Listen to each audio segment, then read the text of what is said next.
there, I'm Sonal Mehrotra Kapoor and you're watching Coffee and Crypto. This is our Diwali special.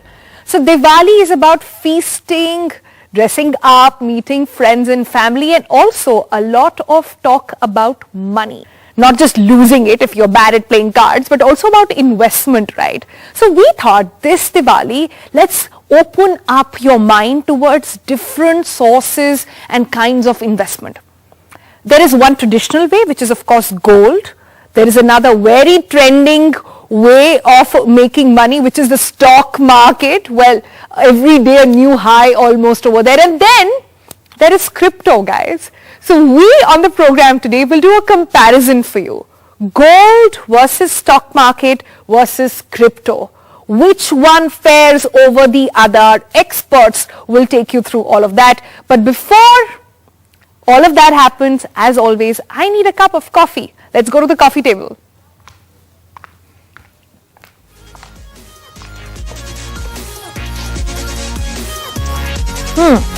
So gold, of course, traditionally being looked at as the best source of investment, right? Stock market seen as this upcoming space. Crypto being seen as something that should be part of your portfolio perhaps. All this is what experts keep saying all the time. But how do you analyze?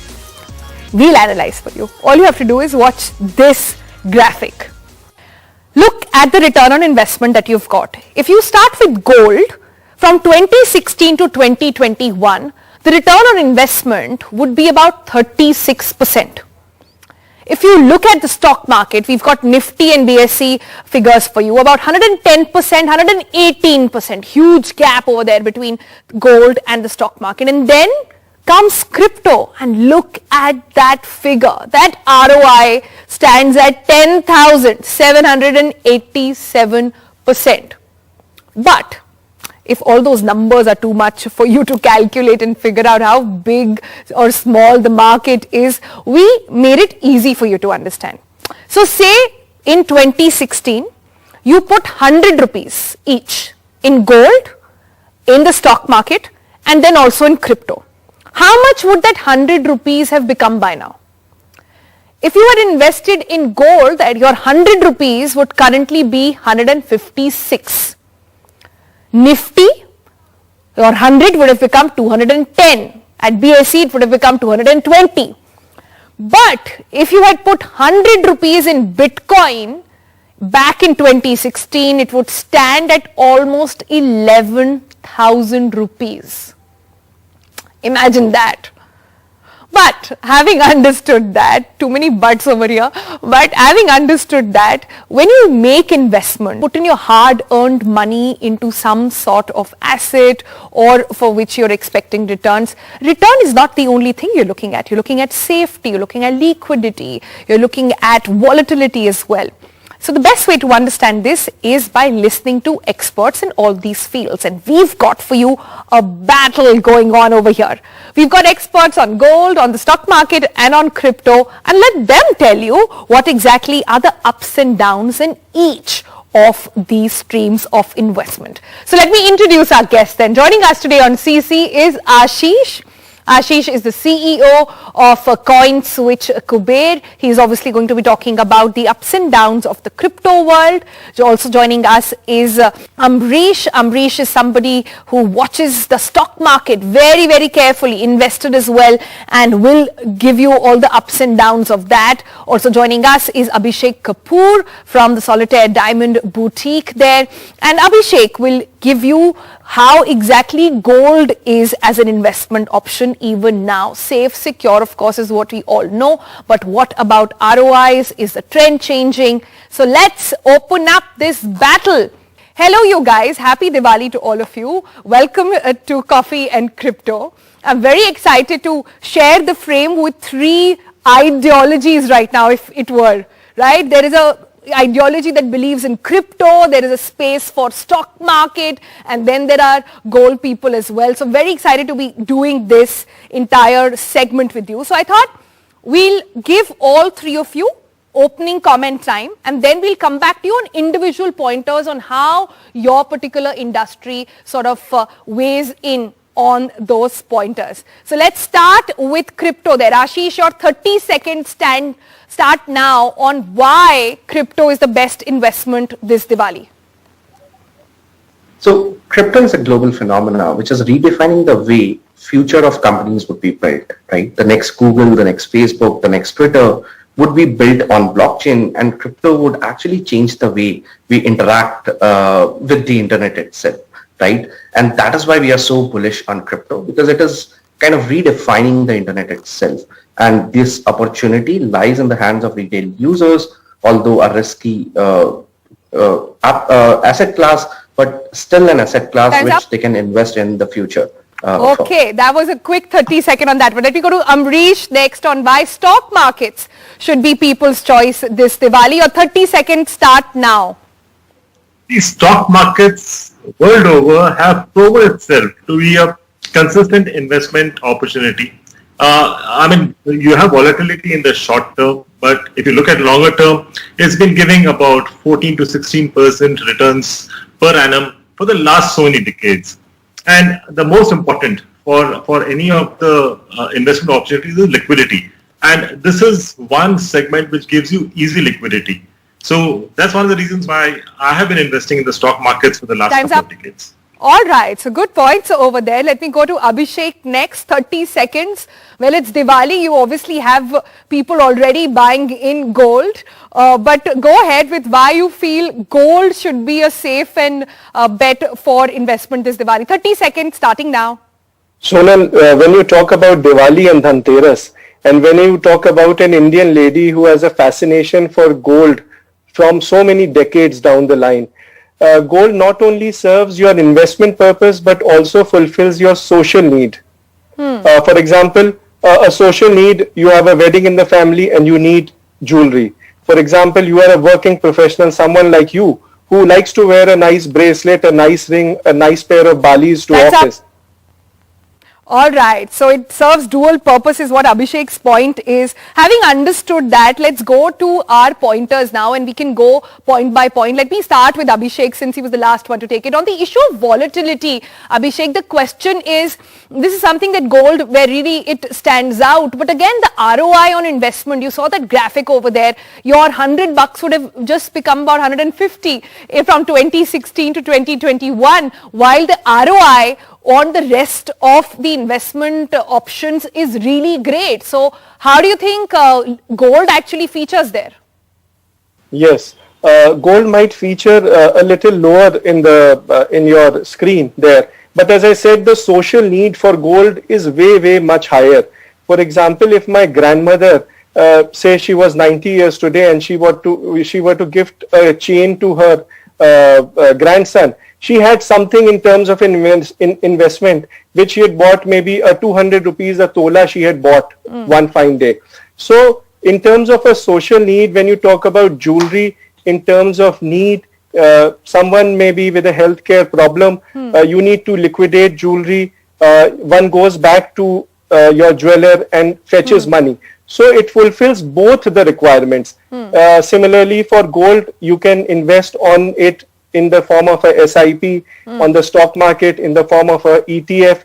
So in terms of safety, it has always been perceived as a safe haven. Currencies were pegged against gold at one point. So in terms of safety, there are absolutely no issues with gold. Right. But when it comes to volatility, let me go to Amrish next at this point. Even the stock market, not as volatile as crypto perhaps, but still in terms of safety, volatility of the market, how do you think stocks fare in the current environment at least? See, again, if you're looking at short to medium term, surely you'll find volatility in the stock markets. But then if you're a long-term investor, you need not really bother too much of volatility, regarding volatility, because we have seen, if you see over 5 years or 10 years, the stock markets have been giving you, a consistent sort of a return. And like I said, about 14 to 16% consistent returns. But there's one golden rule when you're investing, any asset class. If you understand the asset class, only then I think you should be investing in that asset class. Otherwise, just because a friend of yours has invested, doesn't mean that you have to go out and invest. Because I understand equities. Gold is a no-brainer. And as far as crypto is concerned, I don't understand crypto. So if I had invested in crypto and that tracks 50%, I won't really know what to do. But if the stock market, my stocks, the ones where I've invested, if they crack 40-50%, at least I can take a fairly informed decision whether I would like to hold on to those stocks, buy more or sell, which if I don't understand the asset class, I really can't take that decision. So I think people should remember this one universal golden rule. Right. So Amrish is saying don't go by FOMO. Go by more information over here. And Amrish, if you don't understand crypto, you're clearly not watching this show. You should do that more often. That'll really solve a lot of problems. But let me go to Ashish next. Ashish, volatility, one of the biggest things that people talk about when it comes to the crypto world, very uncertain. How do you answer that question? Sure. I think just to address the point, I think there is no better or worse asset class, right? As a user, you should diversify your investments and definitely consider crypto as part of your risk capital. True. It's highly volatile, but it also gives you exposure to the global economy, which could redefine the internet itself, right? So it is volatile, but it gives you the opportunity as well. It is highly liquid, 24/7 market. You can start as low as ₹100 into it. And once you are invested, you get to learn about crypto as well and do better, understand it better, and then make a judicious call whether you want to invest more on it or less on it. But it definitely should be part of your portfolio, being highly risky. Please do consider your risk versus reward appetite and only put your risk capital into crypto. Right, that's quite a sane advice coming in there. Let me go to the next point there, which is the issue of liquidity. And let's see how the three asset classes actually have to say about liquidity. Let me go back to Abhishek first on this one. Abhishek, you already made that point that liquidity fairly easy when it comes to gold. But the point is that investment as gold is not really buying jewelry, right? Like that's not advised. Gold investment would mean buying chunks and not spending money on making and all of that. So the jewelry bit, I'm not sure if I agree with. But Sonal, if you were to see the population of India and the female population, their penchant for gold, their fascination for gold jewelry. So making charges, when you talk about that, just stands at a mere 5 to 15% today. And considering if you have jewelry in your house, which fulfills your social need, you get a 55% appreciation on it, say in 3 years. And then you lose mere 5 to 8% making charges on it, then also it defines or fulfills a fair investment grade. So, and in terms of liquidity, if you are invested in the form of ETFs in the share market or in the form of SIPs, as Ambrish said, they are tradable 24/7 and very easy to liquidate. If you've invested in the form of gold bars or bullion, then you obviously go back to your jeweler in your town and get them liquidated. It just takes about 1 hour to get any chunk of gold sold. So it's so easy and transparent, and with mandatory hallmarking on gold and silver articles, it's extremely easy to liquidate. Amrish, on the issue of liquidity? See, when it comes to liquidity, as far as the equity markets are concerned, as long as you're invested in a decent stock, where the business continues to do decently well, the management is of good quality, then I don't think there's any issue with liquidity because it is listed. And especially when we talk of retail investors, they'll be selling small amounts, liquidity is not an issue. Liquidity is an issue, I mean, if you have invested in an absolutely hopeless stock, which finally gets delisted or suspended, then liquidity is zero. So that's what you need to keep in mind. Ashish? So crypto, by the nature of it as a 24/7 market, it doesn't stop on weekends and it's highly, highly liquid, right? It's not just the Indian ecosystem liquidity, but it's a global liquidity, which Indian users can have access to. So by definition, it is one of the most liquid asset class that exists today. And being fractional in nature, you can, divest or invest as little as you want to. Right. Which brings me to the next point, which is return on investment. And Ashish, let's begin with you. That graph is, really puts into perspective how much return one can really get in all these three segments. Return on investment on crypto is a huge thing. Well, and just to be clear over there, we've picked up Bitcoin only. But the point here is not all coins are going to be Bitcoin, right? No, absolutely, and even your time of investment matters, right? Yeah. If you're picking a point in which the market is going up, you would see staggering returns, but there are also people who have lost money into the market, right? So the time of investment also matters. This is again is a risky market, but has a great potential as well, which we see through years and years, right? No matter how volatile the market has been, consistently over the 3 years period, it has given amazing returns to the investors. But be cautious. Invest in the coins that you understand about. If you're investing in a bad coin, these returns are not guaranteed anywhere, right? And often than not, you would end up losing money. Coming to the point of not just return on investment, was also talking about how volatile the entire system is. If there are whales in the crypto market, well, there are enough bulls, as they say, in the stock market as well. That they also drive the market one way or the other. So how does one make that call? No, because see, the stock market has been there for much longer than the crypto market. So you can say that it is much more stable compared to the crypto market. And we've seen the sort of returns which the stock markets have generated over the last so many decades. Like I said earlier, it's about 14 to 16% at times. I mean, on an average in a decade, I'm talking of, you get about 18% per annum. But then this does not mean that, say, for example, last year we got 100% return. That doesn't mean that you'll keep getting 100% return for the next 2 years. It's very much possible that the next 1 year could be negative. So I think people should all keep that in mind. I mean, just not go by the recent history and assume that they'll get, the similar sort of returns. So one needs to be a bit careful. One should know what historical returns the specific segment has given, if there is history. Right. Again, I mean, when we are talking of gold, let me talk about gold also. I mean, gold has given consistent returns. I mean, it's beaten like inflation. If you look at inflation, it's beaten inflation if you're talking of a longer period of time. So that's one of the reasons people say that's the safest investment. Yeah, hedge against inflation, as it's often being said. I know what Abhishek is going to come say when it comes to return on investment. So let me quickly jump to the last point over there, which is the issue of regulation. Very crucial, something that really dominates decision making when it comes to investment as well. Let me start with Abhishek then. While digital gold is being talked about a lot, there are regulation issues when it comes to that as well, Abhishek. So how exactly is the gold market? Obviously, you're going to say compared to the other two, this is a very safe, solid investment base that can be trusted. Yes, once again, a big thank you to Amrish for being on the side of gold when he said that, when he spoke about the share market and said that it's been there for a longer period of time. Similarly with gold. So Sonal, I think anything that goes up has to come down one day. There has to be an element of profit booking. That's how the bulls make money. So in terms of regulation, the gold industry is very regulated today in terms of mandatory hallmarking, in terms of the exchange traded funds that are listed on the stock markets.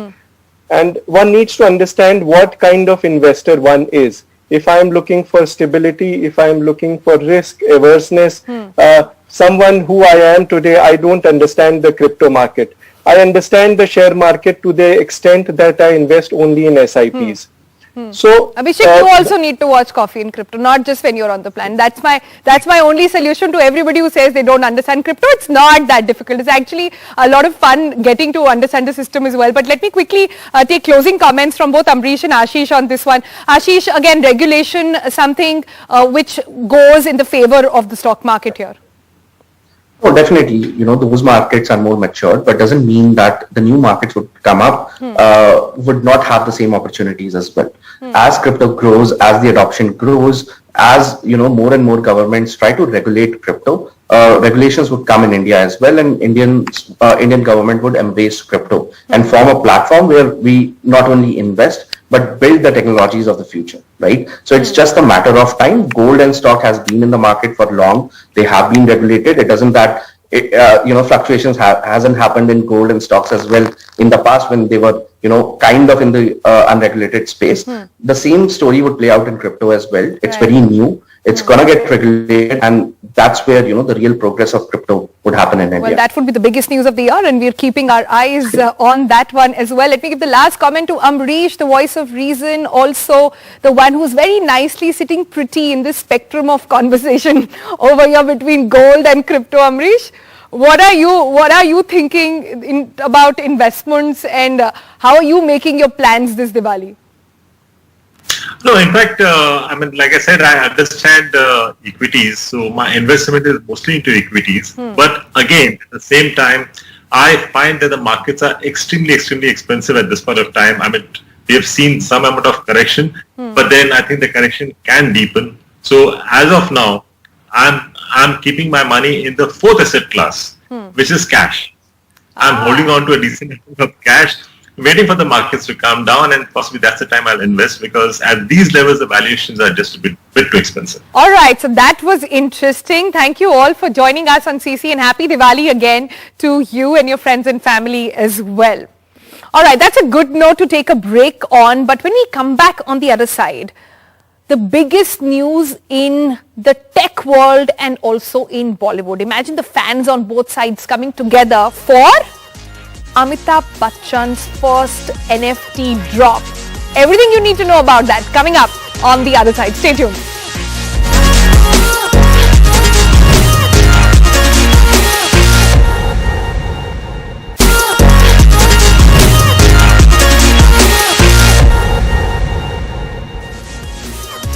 So Amitabh Bachchan fans and tech fans have a huge Diwali gift coming up, and that is Big B's first NFT drop. The teaser is out. Of course, NDTV has exclusive details for you over there. But how exactly is this going to work? Well, don't listen to us. Listen in from Big B himself. So let us say that there is either a poster, a piece of garment that I've worn in a film of mine, or some personal clothing, recitations of my father's poems with a little bit of story behind it. All these become very intimate moments, which then goes up in an auction, and you possess that in perpetuity. It remains with you for life, and it comes with a certification. You can trade with it also in the future if you so desire. All right, so all eyes on 1st of November when that auction actually starts, and of course we'll be covering all those details for you as well right here on CC. That's it on this week's episode. Have a happy Diwali, everyone. We'll catch you again same time next week. Bye for now.